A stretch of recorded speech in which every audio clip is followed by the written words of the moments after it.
പുറപ്പാട് പുസ്തകം 14:4 നമുക്ക് എല്ലാവർക്കും ഒന്നിച്ച് വായിക്കാം. ഫറവോൻ അവരെ പിന്തുടരുവാൻ തക്കവണ്ണം ഞാൻ അവൻ്റെ ഹൃദയം കഠിനമാക്കും. ഞാൻ യഹോവയാകുന്നു എന്ന് മിസ്രൈമ്യർ അറിയേണ്ടതിന് ഫറവോനിലും അവൻ്റെ സകല സൈന്യങ്ങളിലും ഞാൻ എന്നെ തന്നെ മഹത്വപ്പെടുത്തും. മതി. ഞാൻ ഫറവോനിലും അവൻ്റെ സൈന്യത്തിലും എന്നെ തന്നെ മഹത്വപ്പെടുത്തും. ദൈവത്തിന് മഹത്വം ലഭിക്കാൻ തക്കവണ്ണം നമുക്ക് നിന്നു കൊടുക്കാൻ പറ്റുമോ? ദൈവത്തിന് മഹത്വം ലഭിക്കാൻ തക്കവണ്ണം, നമ്മുടെ ഒരു വിഷയത്തിൽ ദൈവം മഹത്വപ്പെടുവാൻ തക്കവണ്ണം, ദൈവത്തിന് ഒരു ഉയർച്ച കിട്ടുവാൻ തക്കവണ്ണം, ഇവിടെ നിന്ന് വിടുവിച്ച് ദൈവമാണെന്ന് എല്ലാവരും കാണുവാൻ തക്കവണ്ണം നമുക്ക് നിന്നു കൊടുക്കാൻ പറ്റുമോ? കർത്താവിന് വേണ്ടി ഒരു മഹത്വം കിട്ടണമെങ്കിൽ, ഒരത്ഭുതം നടക്കണമെങ്കിൽ അവിടെ എന്തെങ്കിലും ഇല്ലായ്മ ഉണ്ടാകണം അല്ലേ? ഇല്ലായ്മയിലാണല്ലോ പിടിച്ചുയർത്തണമെങ്കിൽ താഴെ വീണ് കിടക്കുമായിരിക്കും.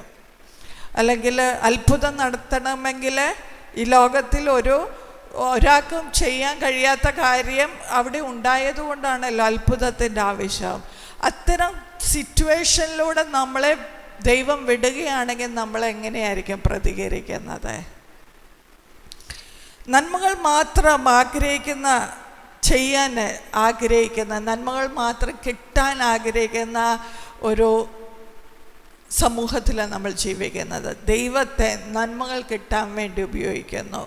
നന്മകൾ നഷ്ടപ്പെടുമ്പോൾ നമ്മൾ വന്ന് പ്രാർത്ഥിക്കുന്നു, എനിക്കത് കിട്ടിക്കഴിയുമ്പോൾ അടുത്ത നന്മ കിട്ടേണ്ട അവസരങ്ങൾ വരുമ്പോൾ മാത്രം ദൈവത്തെ അന്വേഷിക്കുന്ന ഒരു ആത്മീയ രീതിയിലേക്ക് ലോകം മൊത്തം പോയിക്കൊണ്ടിരിക്കുകയാണ്. അതിൻ്റെ നടുവിൽ കർത്താവ് നമ്മളെ വിളിച്ചിരിക്കുന്നത് ദൈവത്തിൻ്റെ വിളിയും തിരഞ്ഞെടുപ്പും മനസ്സിലാക്കിക്കൊണ്ട്, നന്മയുള്ളപ്പോഴും ഇല്ലാത്തപ്പോഴും, അനുഗ്രഹം ഉള്ളപ്പോഴും ഇല്ലാത്തപ്പോഴും കർത്താവിനെ സ്നേഹിക്കുകയും കർത്താവിന് വേണ്ടി നിൽക്കുകയും ചെയ്യുന്ന ഓരോ സമൂഹമായി തീരുവാൻ, അല്ല വ്യക്തികളായി തീരുവാൻ കർത്താവ് ഇന്ന് പൽക്കാലം നമ്മെ ഓരോരുത്തരെ ക്ഷണിക്കുകയാണ്. വിവാഹ സമയത്ത് ഉടമ്പടി പറയുമ്പോൾ പറയുന്നൊരു കാര്യമാണ്, സുഖത്തിലും ദുഃഖത്തിലും സമ്പത്തിലും ദാരിദ്ര്യത്തിലും ഈ ലോകത്തിൽ വരുന്ന ഏതവസ്ഥയിലും നിൽക്കാമെന്ന് പറയുന്നത് പോലെ നമ്മുടെ മാനദണ്ഡം ഒരിക്കലും ദുഃഖത്തിൽ സുഖം കിട്ടാനോ ക്ഷാമത്തിൽ അനുഗ്രഹം കിട്ടാനോ ആയിരിക്കരുത് കർത്താവിനെ നമ്മൾ സേവിക്കുന്നതും ആരാധിക്കുന്നതും. പകരം നമ്മുടെ പ്രവൃത്തി കാണുമ്പോൾ നാം ദൈവത്തെ സേവിക്കുന്നതും വിശ്വസിക്കുന്നതും ആരാധിക്കുന്നതും കർത്താവിനോടുള്ള സ്നേഹം കൊണ്ടാണെന്ന് കാണാൻ പറ്റും. ഇതൊരു പ്രവൃത്തിയാണ്, ആളുകൾക്ക് കാണാൻ പറ്റും, മറ്റുള്ളവർക്ക് കാണാൻ പറ്റും നാം എന്തുകൊണ്ടാണ് ദൈവത്തെ സേവിക്കുന്നത് എന്നുള്ളത്. അതാണ് സദൃശവാക്യത്തിൽ വരുമ്പോൾ പറയുന്നുണ്ട്, ബാലൻ നടക്കുന്ന വഴിയിൽ അവനെ അഭ്യസിപ്പിക്കുക, അവൻ വൃദ്ധനായാലും വിട്ടുമാറത്തില്ല. അപ്പം നടക്കേണ്ടുന്ന ഒരു വഴിയുണ്ട് അല്ലേ? ആ വഴിയിൽ അഭ്യസിപ്പിച്ചാൽ മാത്രമേ പ്രയോജനമുള്ളൂ. ആവർത്തനം 4 പറയുന്നുണ്ട്, നിങ്ങൾ എന്നെ ഭയപ്പെടാൻ പഠിക്കുകയും നിങ്ങളുടെ മക്കളെ പഠിപ്പിക്കുകയും ചെയ്യണം. ആദ്യം ആര് പഠിക്കണം? നമ്മൾ പഠിച്ച കാര്യങ്ങൾ മാത്രമേ നമ്മുടെ മക്കളെ പഠിപ്പിക്കാനായിട്ട് പറ്റത്തുള്ളൂ. നമ്മൾ പ്രാർത്ഥിക്കാത്ത ഒരാളാണെങ്കിൽ നമ്മുടെ കുഞ്ഞുങ്ങളുടെ അടുക്കൽ ചെന്ന് പ്രാർത്ഥിക്കെന്ന് പറഞ്ഞാൽ അവർ കണ്ടിട്ടില്ല, ആ പ്രവൃത്തി കണ്ടിട്ടില്ല. നമ്മളിരുന്ന് അവർ പ്രാർത്ഥിക്കത്തില്ല. നമ്മൾ ബൈബിൾ അവർ കണ്ടിട്ടില്ലെങ്കിൽ, നിങ്ങൾ ബൈബിൾ വായിക്കണമെന്ന് പറഞ്ഞാൽ എത്ര പ്രസംഗം കേട്ടാലും അവർക്കത് ബോധ്യമാകത്തില്ല. അതുകൊണ്ടാണ് കർത്താവ് പറഞ്ഞത്, നിങ്ങളാദ്യം ചെയ്യണം. നിങ്ങൾ അത് ചെയ്തിട്ട് നിങ്ങളുടെ മക്കളെ ദൈവത്തെ ഭയപ്പെടുവാൻ തക്കോണം പഠിപ്പിക്കണം. നമുക്ക് വലിയൊരു ഉത്തരവാദിത്വം ദൈവം തന്നിട്ടുണ്ട്. അങ്ങനെയാകുമ്പോൾ എല്ലാ കാലത്തും നമ്മുടെ എല്ലാ സീസണുകളിലും ദൈവത്തെ സേവിക്കുകയും ദൈവത്തെ ആരാധിക്കുകയും ദൈവസന്നിധി കടന്നു വരികയും ചെയ്യുന്നത് ഒരു പ്രവൃത്തിയാണ്. ആ പ്രവൃത്തി നമ്മുടെ തലമുറകൾ കാണുമ്പോൾ, മറ്റുള്ളവർ കാണുമ്പോൾ അവർക്ക് മനസ്സിലാകും, ഇവർ ദൈവത്തെ ആരാധിക്കുന്നത് നന്മ കിട്ടാനല്ല, ഇവർ ദൈവത്തെ സ്നേഹിക്കുന്നത് നന്മ കിട്ടാനല്ല, അവർക്ക് പ്രശ്നം വന്നത് കൊണ്ടല്ല അവർ വന്നത്, പ്രശ്നമില്ല പ്രശ്നമില്ലാത്തപ്പോഴും അവർ ദൈവസന്നിധിയിലുണ്ട്, പ്രശ്നം ഉള്ളപ്പോഴും അവർ ദൈവസന്നിധിയിലുണ്ട്, കഷ്ടം വന്നപ്പോഴും അവർ ദൈവസന്നിധിയിലുണ്ട്, ലാഭമുള്ളപ്പോഴും അവർ ദൈവസന്നിധിയിലുണ്ട്. ആ ഒരു സാക്ഷ്യം ഇന്ന് നമുക്ക് ഓരോരുത്തർക്കും നമ്മുടെ ജീവിതത്തിൽ ഉണ്ടാക്കിയെടുക്കുവാൻ തക്കവണ്ണം ഇടയാകണം. മിസ്രൈമിൽ നിന്ന് കടന്നു വന്ന ഇസ്രായേൽ ജനത്തിന് അവർ ഫറവോന്റെ അടിമത്തത്തിൽ ജീവിച്ചവരായിരുന്നു.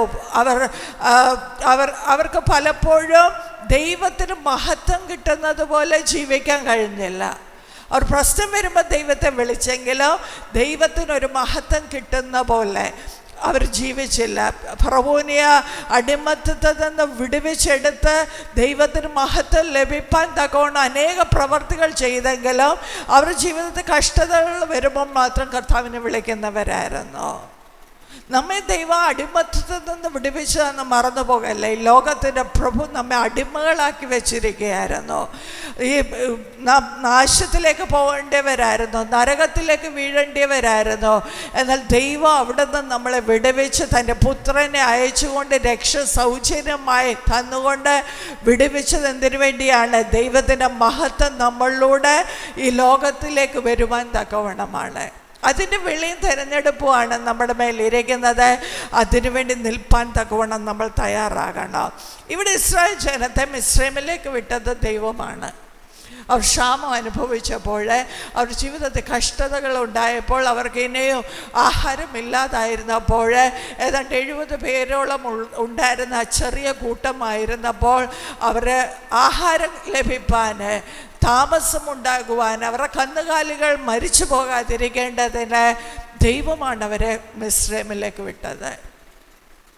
ഇപ്പോൾ അവരെ മിസ്രൈമിൽ നിന്ന് തിരിച്ചു ദൈവം കൊണ്ടുവരികയാണ്. അല്പകാലം നമ്മളെ വിടും. ചിലപ്പോൾ ജോലിക്കൊക്കെ ആളുകൾ പോകുന്നത് എന്തിനു വേണ്ടിയാണ്? നമ്മുടെ കുടുംബത്തിൽ പണം ഉണ്ടാകുവാൻ, ആഹാരം ഉണ്ടാകുവാൻ വേണ്ടിയാണ് വിടുന്നത്. നമ്മൾ പലപ്പോഴും ദൈവം ചില സമയങ്ങളിൽ ചില സ്ഥലങ്ങളിൽ നമ്മളെ വിട്ടെന്നിരിക്കും, ചില ബന്ധങ്ങൾ നമുക്ക് തന്നിരിക്കും. വിട്ടെടുത്തുനിന്ന് ചിലപ്പോൾ ദൈവം തന്നെ തിരിച്ച് നമ്മളെ കൊണ്ടുവന്നിരിക്കും. ആ കാലത്ത് നമ്മളെ പോറ്റി പുലർത്താൻ വേണ്ടി മിസ്രൈമിലേക്ക് ഇവരെ വിട്ടെങ്കിലും ആ മിസ്രൈമ്യർ ഇവരെ അടിമകളാക്കി മാറ്റി, ഇവരെ ഉപദ്രവിച്ചു, ഇവരുടെ ജീവിതം ദുസ്സഹമാക്കി മാറ്റി. ഇസ്രായേൽ മക്കൾ അവിടെ പെരുകി വർദ്ധിച്ചു. അനേക കാര്യങ്ങളെ അവർക്കറിയാത്തത് ദേശത്തു നിന്ന് പഠിച്ചെടുത്തെങ്കിലും നിരന്തരമായി മിസ്രൈമ്യർ ഇവരെ ഉപദ്രവിക്കുകയായിരുന്നു. ദൈവം വിട്ടെടുത്ത നമുക്കൊരു ഉപദ്രവം ഉണ്ടായിട്ടുണ്ടെങ്കിൽ, ദൈവം ഏൽപ്പിച്ച ആൾക്കാർ നമ്മളെ ഉപദ്രവിച്ചിട്ടുണ്ടെങ്കിൽ അതിനകത്ത് ദൈവം ഇടപെടുക തന്നെ ചെയ്യോ. കർത്താവിൻ്റെ കരം അതിനകത്ത് ഇറങ്ങി വരിക തന്നെ ചെയ്യോ. ഇസ്രായേൽ മക്കളെ മിസ്രൈമ്യർ ദൈവം വിട്ട സ്ഥലത്ത് ഉപദ്രവിച്ചപ്പോൾ കർത്താവ് അവരെ വിടുവിക്കാനായിട്ട് ഇറങ്ങി വരികയാണ്. കർത്താവ് അവരെ വിടുവിക്കാൻ തീരുമാനമെടുക്കുകയാണ്. ഇന്ന് പൽക്കാലം ഓർത്തുകൊള്ളുക, നിന്റെ ജീവിതത്തിലെ കഷ്ടങ്ങൾ, നഷ്ടങ്ങൾ, കണ്ണുനീര് ദൈവം വിട്ടെടുത്ത് നിൽക്കുകയും അവിടെ നിന്ന് നിനക്കൊരു തിക്താനുഭവം ഉണ്ടാകുകയും, അത് ബന്ധങ്ങളായിക്കൊള്ളട്ടെ, ജോലി സ്ഥലമായിക്കൊള്ളട്ടെ, എവിടെ ആയിക്കൊള്ളട്ടെ, എവിടെ നിന്നുണ്ടായാലും അവിടെ നീ വിശ്വസ്തയോടെ നിന്നിട്ടുണ്ടെങ്കിൽ അതിൻ്റെ മധ്യ കർത്താവ് വിടുവിപ്പാനായിട്ട് ഇറങ്ങി വരും. അവിടെ നിന്ന് വിട്ടെടുത്തുനിന്ന് തന്നെ വിളിക്കുവാൻ തക്കവണ്ണം, വിട്ടെടുത്തുനിന്ന് തന്നെ ചേർത്ത് വെച്ചെടുത്ത് നിന്ന് തന്നെ കഷ്ടതയിൽ നിന്ന് മോചിപ്പിക്കാൻ തക്കവണ്ണം കർത്താവ് ഇവിടെ ഇടപെടുവാൻ തക്കവണ്ണം ഇടയായി. അങ്ങനെ ഇവരെ അവിടെ നിന്ന് വിടുവിച്ച കാര്യം നമുക്കെല്ലാവർക്കും അറിയാം. 10 ബാധ അയച്ച് ഇവരെ ആ ദേശത്തു നിന്ന് വിടുവിച്ച് കഴിഞ്ഞപ്പോൾ അവർ നടന്നു വരികയാണ്. അവർ നടന്ന് വലിയ ഏതാണ്ട് 30 ലക്ഷത്തോളം ആൾക്കാരായി. അപ്പോൾ ആ സമയമായപ്പോഴത്തേക്ക് അത്രയും പേരും വന്നുകൊണ്ടിരുന്നപ്പോൾ പറയുന്ന കാര്യമാണ് നമ്മളിവിടെ വായിച്ചത്. ദൈവം അവിടെ പറയുകയാണ്, എൻ്റെ മഹത്വം വെളിപ്പെടുത്തുവാൻ തക്കവണ്ണം ഞാൻ ഫറവോൻ്റെ ഹൃദയം കഠിനമാക്കുകയും അവർ വന്ന് ഇവരെ ഉപദ്രവിപ്പാൻ തക്കവണ്ണം ഇടയാവും. കഠിനമാക്കുമെന്ന് പറയുമ്പോൾ നമ്മൾ ഓർക്കരുത് ദൈവം ഒരാളെ ദുഷ്ടതയ്ക്ക് ഹൃദയത്തെ അങ്ങനെ ആക്കിയെന്നുള്ളതല്ല. നമ്മുടെ ചുറ്റുമൊക്കെ ഒത്തിരി ദുഷ്ടന്മാരുണ്ട് അല്ലേ? നമുക്കറിയാവുന്ന ഒത്തിരി പേര് ദുഷ്ടന്മാർ. എന്നാൽ അവരാരും നമ്മളെ തൊടാതിരിക്കാൻ കർത്താവിൻ്റെ ഒരു പ്രൊട്ടക്ഷൻ നമ്മുടെ ജീവിതത്തിലുണ്ട്. ആ പ്രൊട്ടക്ഷൻ അങ്ങോട്ട് മാറ്റുക എന്നുള്ളതേ ഉള്ളൂ. കാരണം ദുഷ്ടം ചെയ്യുന്നവന് ദുഷ്ടത ചെയ്യാൻ ദൈവം പഠിപ്പിച്ചു കൊടുക്കണ്ട. അവൻ ദുഷ്ടത എന്നും ചെയ്തുകൊണ്ടിരിക്കും. ആർക്ക് എവിടെ ചെയ്യണമെന്ന് അവൻ ചിന്തിച്ചുകൊണ്ടിരിക്കുക. അവൻ്റെ ജീവിതത്തെ, അവൻ്റെ ചിന്തകളും എല്ലാം, അവൻ ചെയ്യുന്ന പ്രവൃത്തികളും വന്ന് ഭവിക്കുന്നത് മറ്റുള്ളവർക്ക് ദുഷ്ടതയായിട്ടായിരിക്കും. അങ്ങനെ നടക്കുന്ന ഒരു ഫറവോൻ ഇവരെ തൊടാതിരിപ്പാൻ ദൈവം ചെയ്തെങ്കിലും ഇവിടെ ദൈവം പറയാണ്, വീണ്ടും അതിനുള്ള അവസരം ഞാൻ കൊടുക്കാൻ പോവുകയാണ്. ഇതുവരെ ഉപദ്രവിച്ച പോലെ വീണ്ടും ഉപദ്രവിപ്പാനുള്ള അവസരം ഞാൻ കൊടുക്കാൻ പോവുക. എന്തിനാണെന്നറിയാമോ? എൻ്റെ മഹത്വം വെളിപ്പെടുത്തുവാൻ. ദൈവത്തിന് മഹത്വം വെളിപ്പെടുത്തുവാൻ തക്കവണ്ണം നമ്മളെ ഒരു കഷ്ടതയിൽ ഇതുപോലെ ഏൽപ്പിച്ചാൽ, ആരെങ്കിലും നമ്മളെ ഉപദ്രവിപ്പാൻ ഏൽപ്പിച്ചാൽ, ചില നാളുകൾ ഒരു കഷ്ടതയിൽ പോകുന്നവരിവിടെയുണ്ട്. ഭയപ്പെടുവോ അതോ ദൈവത്തിന് ആരാധിച്ചുകൊണ്ട് നമ്മളായിരിക്കുമോ, സ്നേഹിച്ചുകൊണ്ടായിരിക്കുമോ? ആ കഷ്ടത ദൈവത്തിന് വേണ്ടി നമ്മൾ നിൽക്കുവോ അതോ നമ്മൾ മാനസികമായി പിന്മാറിപ്പോകുമോ? ആ കഷ്ടത നമ്മൾ പിറുപിറുക്കുന്നവരായിരിക്കുമോ അതോ ദൈവസ്നേഹത്തിൽ നിന്ന് ഈ ലോകത്തിലുള്ള യാതൊന്നും വാളോ കഷ്ടതയോ ഒന്നും പൗലോസ് പറഞ്ഞ പോലെ എന്നെ വേർപെടുത്താൻ കഴിയത്തില്ല, ദൈവത്തിൻ്റെ മഹത്വം വരുന്നിടം വരെയും ഞാൻ അതിൽ നിൽക്കുമെന്ന് നിൽക്കുന്നവരായിരിക്കുമോ നമ്മൾ ഓരോരുത്തരും? അങ്ങനെ നിൽക്കാനാണ് കർത്താവ് നമ്മളെ പറ്റി ആഗ്രഹിക്കുന്നത്. ദൈവത്തിൻ്റെ മക്കൾ കഷ്ടതയിൽ ഒരു കാലം ചെലവഴിക്കുമ്പോൾ അതിൽ നിന്ന് അതിമഹത്വത്തോടെ വിടുവിക്കുന്ന ദൈവത്തെയാണ് നമ്മൾ സേവിക്കുന്നത്. അതിൻ്റെ നടുവിൽ നിന്ന് അത്ഭുതങ്ങളും അടയാളങ്ങളാലും നമ്മളെ വിടുവിക്കുന്ന ദൈവത്തെയാണ് നാം സേവിക്കുന്നത്. ഒരു വീട്ടിലും സംഭവിക്കാത്തത്, എങ്ങുമില്ലാത്തത് നമ്മുടെ ജീവിതത്തിൽ സംഭവിക്കുമ്പോൾ അതിന് മുൻപിൽ നമ്മൾ പതറിപ്പോകുന്നവരായിരിക്കരുത്. പകരം കർത്താവ് നമ്മളോട് പറഞ്ഞ, എനിക്ക് വാഗ്ദത്തം ലഭിച്ചിട്ടുണ്ട്, എന്നെ കനാൻ ദേശത്തിലേക്ക് ഇറക്കിക്കൊണ്ടുവന്ന ദൈവം ഇന്ന് ഞാൻ അനുഭവിക്കുന്ന കഷ്ടത താൽക്കാലികമാണെന്നോ ദൈവം എന്നെ വിടുവിക്കുമെന്നുള്ളത് തന്നെ തന്നെ ബലപ്പെടുത്തിക്കൊണ്ട് ജീവിക്കുന്നവരായിരിക്കണം നമ്മൾ ഓരോരുത്തരും. ഇവിടെ ദൈവം പറയാണ്, ഫറവോനെ ഞാൻ കഠിനമാക്കും, അവൻ്റെ ഹൃദയം കഠിനമാകാനുള്ള അവസരം കൊടുക്കും, അവൻ ഇവരെ തകർക്കുവാൻ പുറകെ വരും. ഒരു സെറ്റപ്പ്, ഒരു ട്രാപ്പ്, ഒരു സെറ്റിങ്സ് ഉണ്ടാക്കുകയാണ് ദൈവം അവിടെ. 5-ാം വാക്യത്തിൽ മിസ്രയീം രാജാവിന് ഇവർ ഓടിപ്പോയി ജനത്തെ സംബന്ധിച്ച് ഫറവോൻ്റെയും അവൻ്റെ ഭൃത്യന്മാരുടെയും മനസ്സ് മാറി. ഇസ്രായേലിനെ നമ്മുടെ അടിമ വേലയിൽ നിന്ന് വിട്ടയച്ചു കളഞ്ഞല്ലോ, നമുക്കവരുടെ പുറകെ പോകാമെന്ന് പറഞ്ഞുകൊണ്ട് 7-ാം വാക്യത്തിൽ 600 രഥങ്ങളെയും കൊണ്ട്, ഇസ്രായേലിയർക്ക് രഥങ്ങളുള്ളൂ. അപ്പോൾ ഏറ്റവും ലേറ്റസ്റ്റ് അന്നുള്ള ടെക്നോളജി ഉപയോഗിച്ചുകൊണ്ട് അദ്ദേഹം പറഞ്ഞത്, നമ്മളോർക്ക് വേറെ ആർക്കും ഇങ്ങനെ ഒരു കഷ്ടമില്ല, എനിക്ക് മാത്രം എന്താ എപ്പോഴും ഇങ്ങനെ കഷ്ടം എന്ന് പറഞ്ഞ പോലെയാണ് ഫറവോൻ വന്നേക്കുന്നത്. 600 രഥങ്ങളുമായിട്ട് എല്ലാമായിട്ട് ഇവരുടെ പുറകെ വരികയാണ്. ഇത്രയും നാൾ ഞാൻ ദൈവത്തെ സേവിച്ചിട്ട് എൻ്റെ ജീവിതത്തിൽ ഇങ്ങനെ വന്നല്ലോ, ഞാൻ നാണം കെട്ടുപോയല്ലോ എന്നുള്ള ചിന്ത മാറ്റിയിട്ട് എപ്പോഴും ഓർത്തോണം, ഇതിനകത്ത് ദൈവത്തിന് മഹത്വം ലഭിക്കട്ടെ, അതുവരെ ഞാൻ പിടിച്ചു നിൽക്കുവാനുള്ള ബലം എനിക്ക് തരണമേ കർത്താവേ, എന്നെ സഹായിക്കണേ എന്നുള്ള പ്രാർത്ഥനയും നമ്മൾ ഓരോരുത്തരുമായിരിക്കണം. ചെങ്കടലിൻ്റെ അപ്പുറത്ത് ചെന്നിട്ട് ആരാധിപ്പാൻ വളരെ എളുപ്പമാണ്. ഫറവോനും സൈന്യവും മരിച്ചു കിടക്കുന്നത് കാണുമ്പോൾ ആരും നമ്മളോട് ആരാധിക്കാൻ പറയേണ്ട, സ്തുതിക്കാൻ പറയേണ്ട. അവിടെ മിരിയാൻ തപ്പെടുത്ത് നൃത്തം ചെയ്തുകൊണ്ട് പാട്ട് പാടുക തന്നെ ചെയ്തു. എന്നാൽ ഇക്കരെ നിൽക്കുമ്പോൾ, ചെങ്കടൽ വിഭജിക്കുന്നതിന് മുമ്പ് അവിടെ നിൽക്കുമ്പോൾ തന്നെ ദൈവത്തെ സ്തുതിപ്പാനും ദൈവത്തെ ആരാധിപ്പാനും വിശ്വസിക്കാനും നാം തയ്യാറാകണം.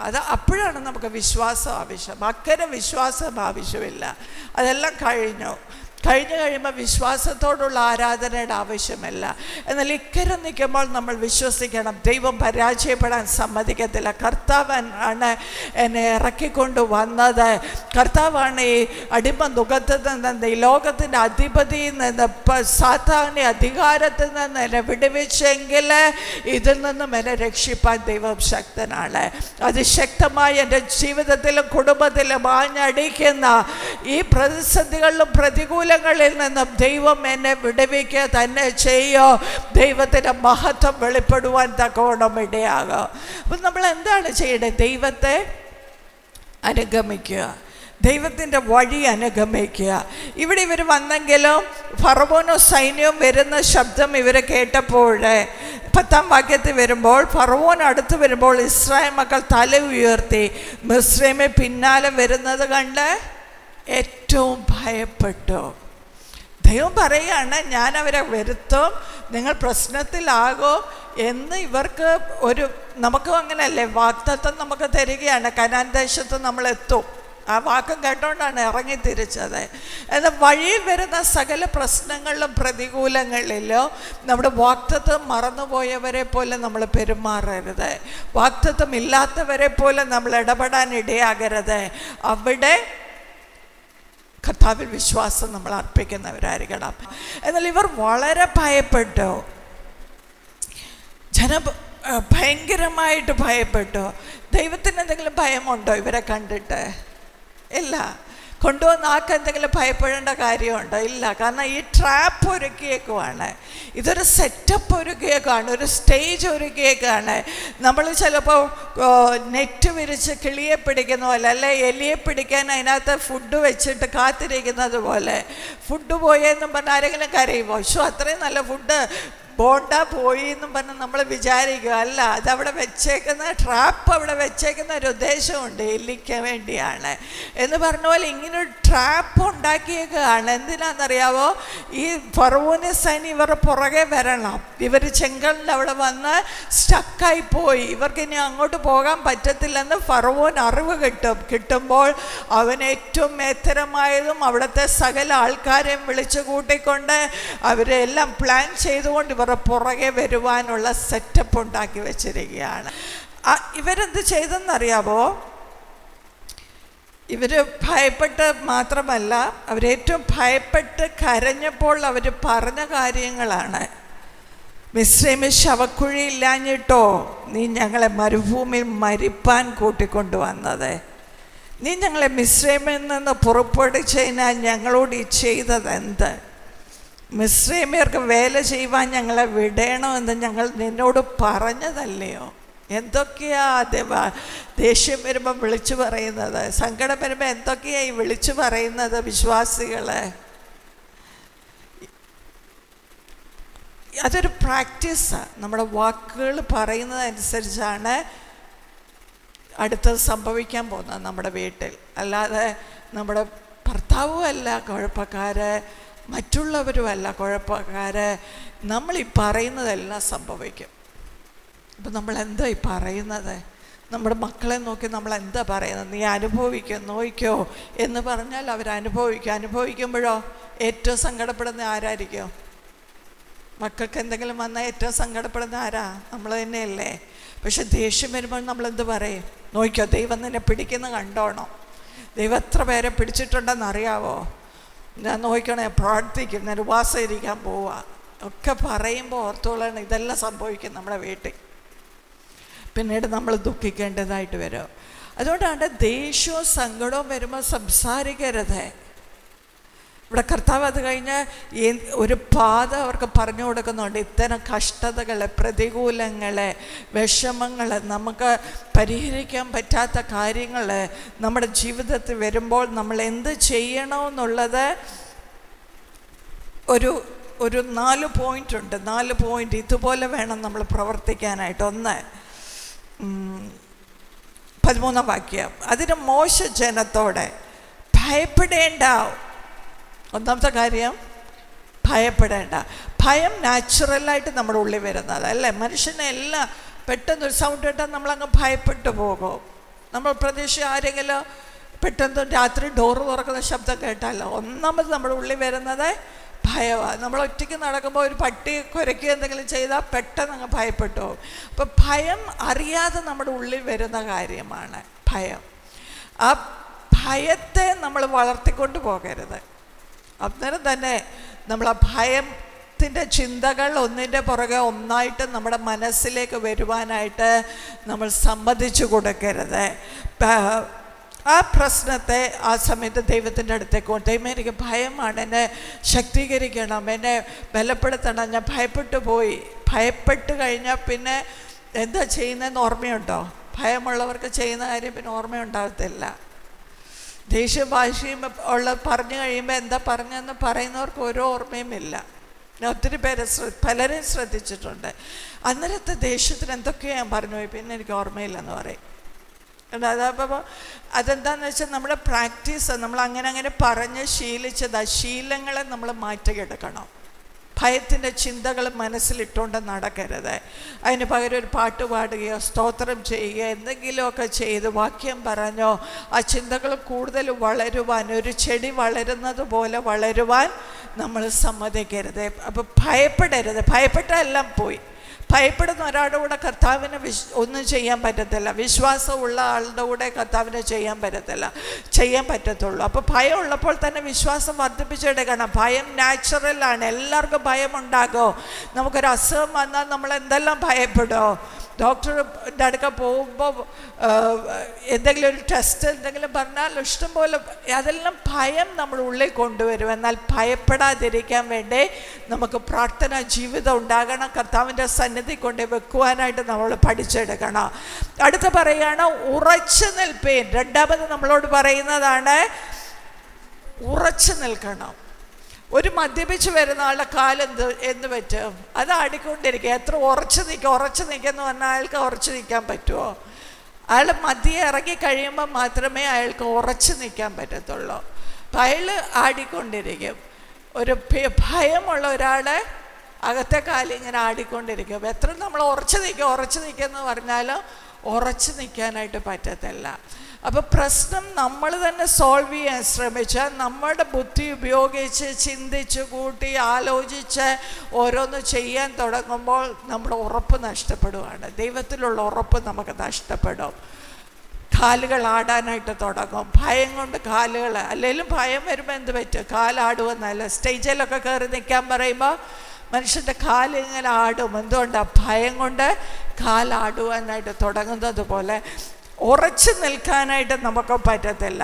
പ്രശ്നങ്ങൾ നമ്മൾ പരിഹരിക്കാൻ ശ്രമിക്കരുത്. കർത്താവിൻ്റെ സന്നിധിയിൽ കൊടുക്കണം. കർത്താവിനോട് ചോദിക്കണം. ഒരു ദിവസമോ 2 ദിവസമോ അത് ആൾക്കാർ ഇപ്പം തീരുമാനം പറയാമെന്ന് പറയുമ്പോൾ ഒന്ന് പ്രാർത്ഥിക്കാനായിട്ട് ഒരു ദിവസമെങ്കിലും നമ്മൾ ചെലവഴിക്കണം. കർത്താവിനോട് പറയണം, എനിക്ക് അതിനുള്ള വിസ്ഡം തരണം. വകതിരിവില്ല, ജ്ഞാനം, വിവേകം, വകതിരിവല്ല യഹോവയിൽ നിന്നല്ലോ വരുന്നത്. കർത്താവ് ഇതൊന്നും എനിക്കില്ല, എനിക്ക് നൽകി തന്നുകൊണ്ട് ഉറച്ചു നിൽക്കാൻ തക്കവണ്ണം ഇടയാകണമെന്ന് പ്രാർത്ഥിക്കണം. അടുത്ത് പറയാണ്, ഇന്ന് നിങ്ങൾക്ക് ചെയ്യുവാനിരിക്കുന്ന രക്ഷ കണ്ടുകൊള്ളുവേൻ. കാഴ്ച എങ്ങോട്ടാണ്? കാഴ്ച നമ്മൾ കാണണം, വിഷ്വലൈസ് ചെയ്യണം. എന്താ, അയ്യോ ഫറവോൻ ഇപ്പം വരും, ഞങ്ങളെ പിടിച്ചുകൊണ്ട് പോകും, പിന്നെ അവിടെ കൊണ്ട് കെട്ടിയിട്ട് ഞങ്ങളെ തല്ലും, ഞങ്ങളുടെ പിള്ളേരെ പിടിക്കും, കൊല്ലും. ഇതൊക്കെയാണ് കാണുന്നത്. അതുകൊണ്ടാണല്ലോ കരയുന്നത്, അതുകൊണ്ടല്ലേ ഭയപ്പെടുന്നത്, അതുകൊണ്ടല്ലേ പറയുന്നത് ഞങ്ങളിവിടെ മരിച്ചു വീഴും, യുദ്ധം ഉണ്ടാവോ, ഞങ്ങൾ അവിടെ പോയി ജോലി ചെയ്യുന്നതായിരുന്നു ഇതിലും ഭേദം. കാരണം വിഷ്വലൈസ് ചെയ്യുന്ന മൊത്തം, കാണുന്നത് മൊത്തം നാശം, നഷ്ടം. ഇതിൻ്റെ അവസാനം എങ്ങും എത്തത്തില്ല.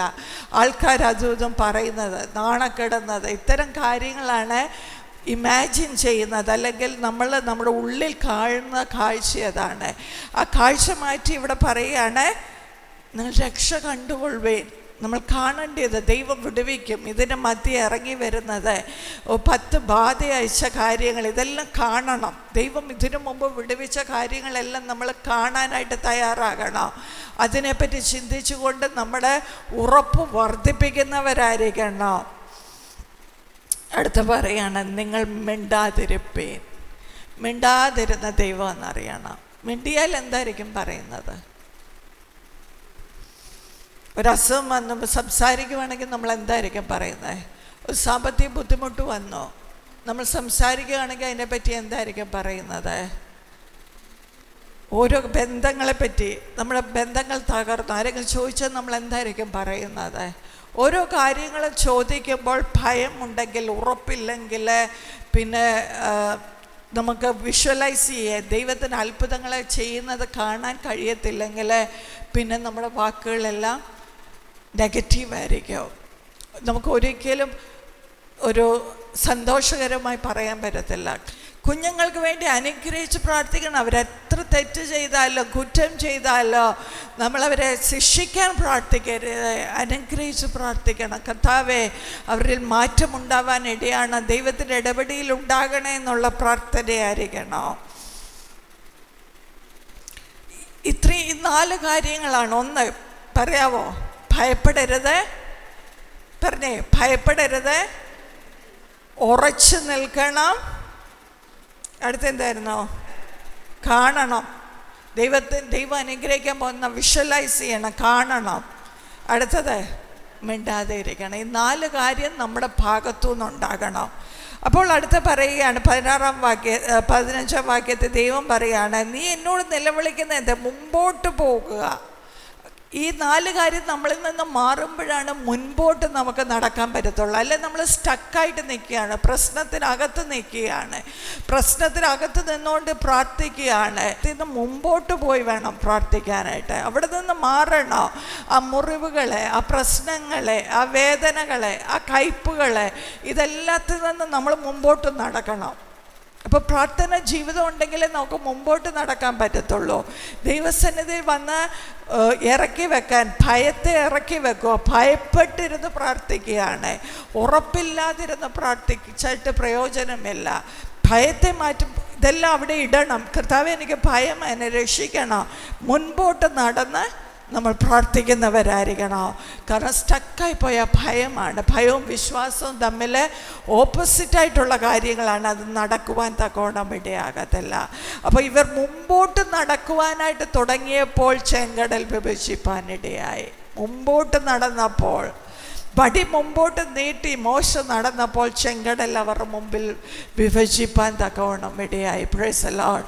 ഇന്ന് പൽക്കാലം എല്ലാ പ്രശ്നങ്ങളും, നമ്മുടെ ജീവിതത്തിൽ പ്രശ്നങ്ങളില്ലാത്ത മനുഷ്യരില്ല. നമ്മൾ സീസണുകളാണ്. ഏതെങ്കിലുമൊക്കെ സീസണുകളിൽ നമ്മൾ പ്രശ്നത്തിൽ പെടും. പിന്നീട് ദൈവത്തിന് മഹത്വം കിട്ടാനുള്ള ശോധനകൾ നമ്മുടെ ജീവിതത്തിൽ വന്നേരേക്കാം. ആ സാഹചര്യങ്ങളിലെല്ലാം ഉത്തരങ്ങളില്ല. ചോദ്യങ്ങൾക്ക് ഉത്തരങ്ങളുണ്ടോ? ഇല്ല. ഇന്ന് ഇത്രയും കൊലപാതകങ്ങൾ നടക്കുന്നു, ശാസ്ത്രജ്ഞന്മാർക്ക് ഉത്തരവില്ല. എന്തുകൊണ്ടാണ് ഇത്രയും ആളുകൾ കൊല്ലുന്നത്? ആർക്കും ഉത്തരവില്ല. പോലീസിന് ഉത്തരവില്ല. പാസ്റ്റേഴ്സിനോട് വന്ന് ചോദിക്കുക, ശുശ്രൂഷന്മാരോട് വന്ന് ചോദിക്കുക, എന്താ അങ്ങനെ ആ വീട്ടിൽ സംഭവിച്ചേ? എന്തെങ്കിലും ഉത്തരം എനിക്കോ നിങ്ങൾക്കോ പറയാനുണ്ടോ? പ്രാർത്ഥിക്കുന്ന വീട്ടിൽ എന്തുകൊണ്ട് അങ്ങനെ സംഭവിച്ചു? ഉത്തരങ്ങൾ നമ്മുടെ കയ്യിലെങ്ങും ഇല്ല. അങ്ങനത്തെ ഒരു കാലത്ത് നമ്മൾ ജീവിക്കുമ്പോൾ ഭയപ്പെടരുത്. ഇതൊന്നും നമ്മളെ ഭയപ്പെടുത്തരുത്. പകരം ഉറപ്പുള്ളവരായിരിക്കണം ദൈവത്തിൽ. അടുത്തത് കാണണം. എൻ്റെ ദൈവം എന്നോട് പറഞ്ഞ വാഗ്ദത്തങ്ങൾ നിറവേറുന്നത് കാണുവാൻ, അതിനെപ്പറ്റി ചിന്തിപ്പാൻ സമയം ചെലവഴിക്കണം. പിൻപിലുള്ളതിനെ കാണുകയല്ല, ഫറവോൻ ചെയ്ത കാര്യങ്ങൾ കാണുകയല്ല, പ്രശ്നങ്ങളെപ്പറ്റി ഓർത്ത് അതിനുവേണ്ടി സമയം ചെലവഴിക്കല്ല. ഉറങ്ങാൻ കിടക്കുമ്പോഴും എല്ലാം മുൻപിലുള്ളത് കാണുവാൻ തക്കവണ്ണം ഇടയാകണം.